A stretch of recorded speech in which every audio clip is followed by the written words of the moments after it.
তো দেখো বন্ধুরা, আজকে কি কি রান্না হচ্ছে তোমাদের দেখাবো। কি রান্না হচ্ছে কি না, এই যে দেখো এটা কি হচ্ছে, এটা হচ্ছে মাংস কষানো হচ্ছে। এদিকে মাংস কষাতে বসিয়েছি। আজকে হচ্ছে সানডে, তো সানডে মানেই তো মাংসের দিন।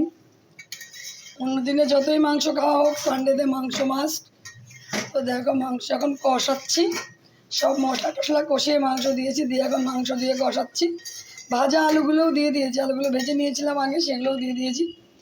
প্রায় আমার মাংস কষানো হয়ে গেছে। মাংস কষানো হয়ে গেলে তারপর আমি জল দিয়ে দেবো।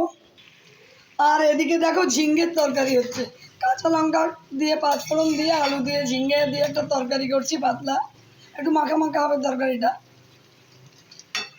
ঝিঙ্গের তরকারি। আর ওদিকে করলা আলু ভাজা আমার হয়ে গেছে। আর এই যে মাংস প্রায় কষানো হয়ে গেছে, জল দিয়ে দেবো।